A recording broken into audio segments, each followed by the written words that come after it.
All right, Kyle, week number 7 is done. The toughest week of them all when it came to weights being lifted at a certain RPE. I'm at work right now recording this audio file, so that's why I'm not talking so loudly as I would have if I was home, if you're wondering. So a little physique update, the weekly stuff. Hit a new low weigh-in.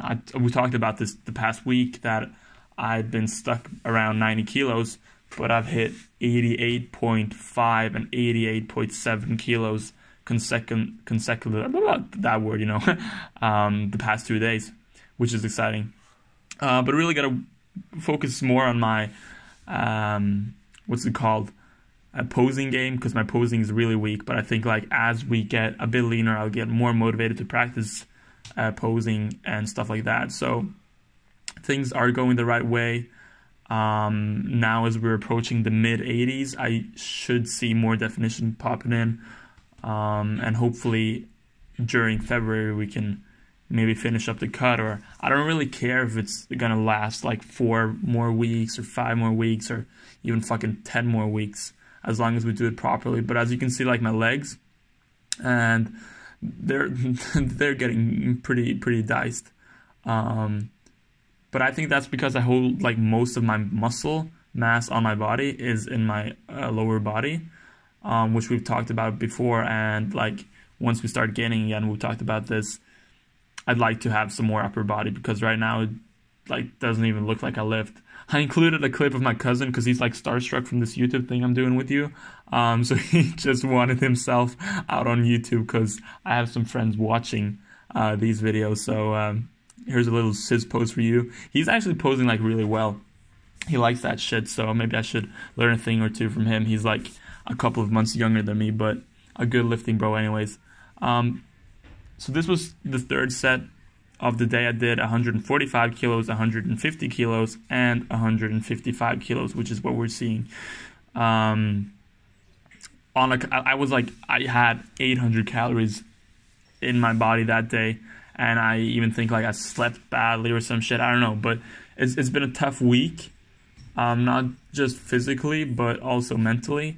And it's not only the lifting, there's been other stuff too. So I'm glad that it turned out the way it did, because it's been a good week nevertheless. And keeping in mind that my shoulder was kind of hurt when I fell down the stairs 2 weeks ago. It's like, I don't know, it's a blessing that I can do what I'm doing right now without feeling the need to cheat on my diet or anything like that. Everything's going really smoothly.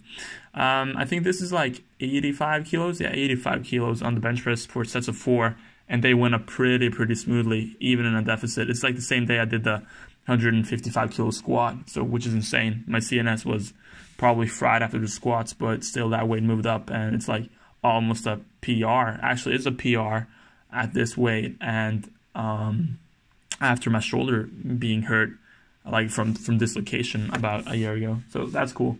I think it's like due to the frequency, because we're benching like 4 times a week, and that's increased my lift in the bench. It just feels better. I feel the contraction better.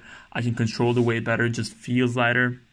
Here's another, like I think it's 77.5 for sets of 4 on the incline bench. I think this is like set 2. So usually I just film set number 2, just more convenient that way. I feel out set number 1, and set number 2 usually goes just as well. And just some random clips. I'm looking flat. Like you can certainly tell that I'm flat, and there's this guy waving behind me. He's like stunning all over the place when he's training and lifting. But I'm looking flat, but at the same time I feel like I'm looking better week by week. And we discussed this before, like when I'm done with the cut and we start refeeding again, or reverse dieting, whatever you want to call it, and we fill up the glycogen, we like get back the lost muscle and stuff like that, things are going to look way better than they are now. But that won't be in another, let's say, 4 or 5 kilos, depending on how the situation evolves and goes. So that's pretty much all I had, man. I don't know, I'm going on my travel now. Sorry, man, I had to cut the clip there. So if you're hearing me differently, it's because of that. Anyways, we're approaching the vacation, and as I know that I'm so close to finishing off strongly, we've been grinding this out for 7 weeks, which isn't a lot. I mean, there's probably 7 more weeks, but we're approaching that end goal. So I don't want to fuck it up during the next 4 days while I'm on vacation. But at the same time, I'll be eating out a lot. I won't be making food at home. So I won't be able to track it. But I'll try to make the healthy and right decisions, right? I'm not going to eat fucking desserts all day and shit like that. I don't crave that, which is weird. Like, I don't crave it. I don't crave food, literally. And I actually, like, ate below 2,300 calories. And I'll tell you why that's been happening. I know it's a bad thing. I should like stick to the fucking macros you've given me because they're low. 2,300 calories is low, and I've like under-eaten that again. But I'll tell you why that's the case on Instagram. Anyways, that's all, man. I appreciate your time. See ya.